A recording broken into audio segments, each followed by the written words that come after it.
Dari Jalan Pangeran Diponegoro 1A, inilah 98 FM Purnama Sidi Wonosobo. Mencerahkan, inspiratif.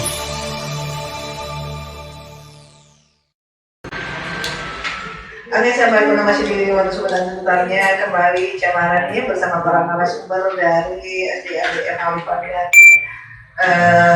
Pada dialog siang hari ini tentang meningkatkan peran orang tua dalam mendorong prestasi anak. Setiap orang tua tentu saja pengen banget anaknya berprestasi, dan para orang tua ini diantaranya adalah putra putrinya yang disekolahkan di SDADM Alifah Garut.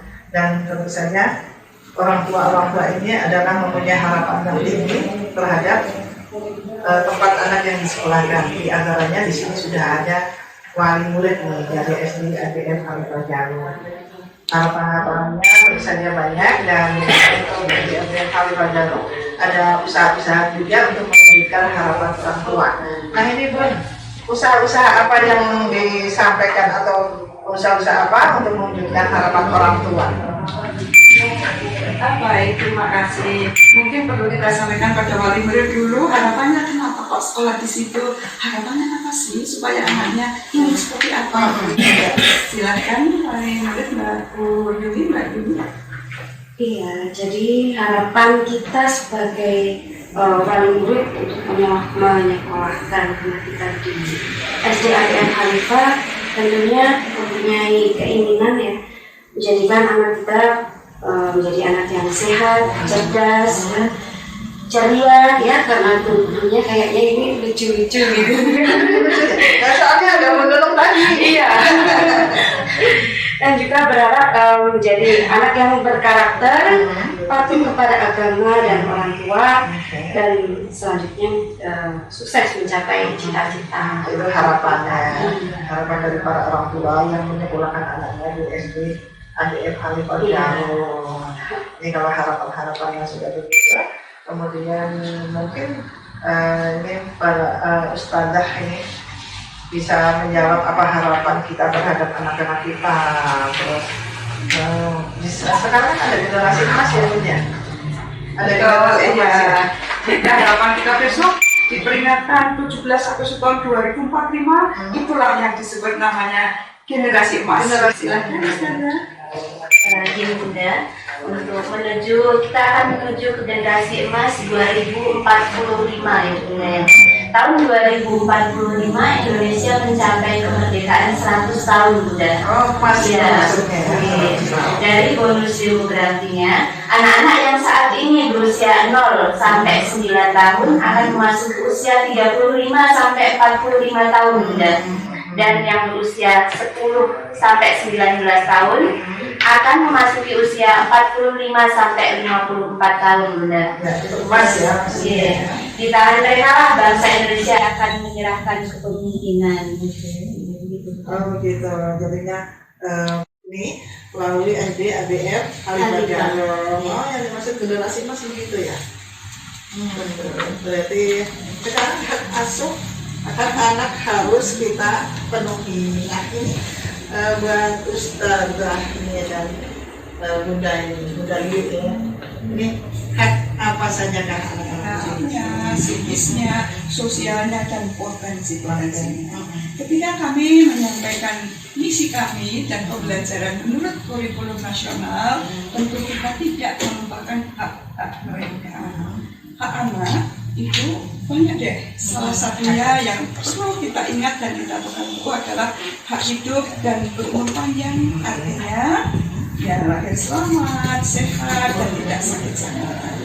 Tentu saja apa itu implementasinya di sekolah, kita berharap anak-anak itu sehat. Artinya kita lihat di persepsi, wah bulan ini yang tidak masuk karena sakit ada 4.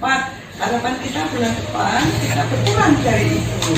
Apa yang perlu kita lakukan? Banyak hal yang kita lakukan supaya anak kita tidak sakit-sakitan. Satu hal kecil sederhana yang kita lakukan adalah ini. Cuci tangan pakai sabun, Bismillahirrahmanirrahim, itu terus kita giatkan untuk meningkatkan kualitas dan kesehatan anak-anak dilanjutkan di rumah dan juga dilakukan oleh orang tua. Cuci tangan, dan dia akan menjadi sikap mental supaya kalau sudah merasa cuci tangan rasa nyaman. Kalau belum cuci tangan, wah gimana ya, saya kok belum cuci tangan, gitu.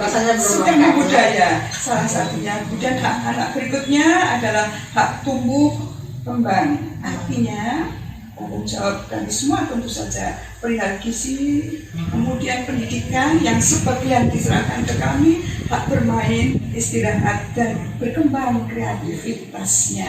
Ini berkembang kreativitasnya dari anak kecil kelas 1 kita sudah melihat bakat-bakat mereka. Oh, ternyata sudah kelihatan ya? Sudah kelihatan. Ya, sudah kelihatan. Ini anak mau kemana gitu? Mau kemana? Kemampuan apa yang bisa dikembangkan? Contoh misalnya Ustazah Cindy dan Ustadz Nunu sudah melihat, wah ini Nanda kita yang salah satunya dia punya kemampuan kebahasaan. Sehingga mungkin sangat baik kalau mereka kita latih menjadi dari kecil misalnya. Seperti itu berarti kan seorang ustadz atau ustadzah di sekolah ya, kalau sebutannya bapak ibu guru ya, ustadz sama ustadzah ya di SDABF.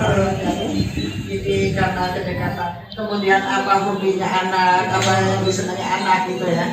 Jadi sepentanggap ya. Passionnya jadi kita bisa memetakan, walaupun masih kecil dan sederhana. Sudah kelihatan karena kedekatan. Karena kedekatan. Karena kadang-kadang kan ada guru yang cuman mengajar di kelas sudah.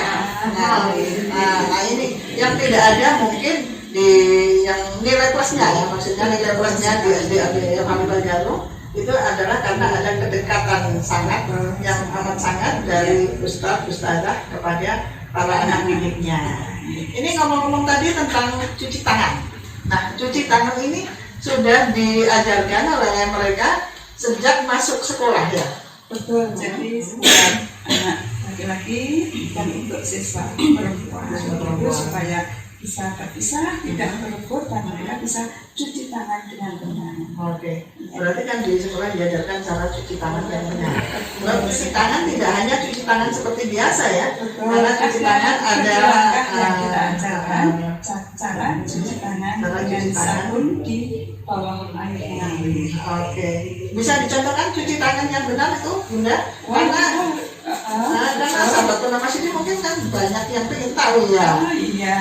Jadi ini sebenarnya sudah disosialisasikan dari teman-teman di puskesmas ke kita. Bahkan ada gerak lakunya, kita membasahi kedua telapak tangan, kemudian mengambil sedikit sabun di telapak, kemudian digosok-gosokkan, kemudian kita putar tangan kiri dan tangan kanan, sela-sela jempol, kemudian kita silang-silangkan, kita putar-putar, kemudian kita bersihkan.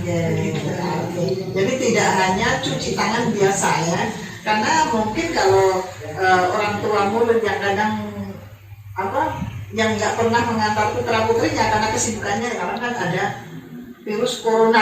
Nah ini ya ada berkaitannya dengan yang namanya cuci tangan, karena memang Islam mengajarkan ada cuci tangan, ada wudhu ya, Bunda ya, jadinya itu termasuk menangkal juga.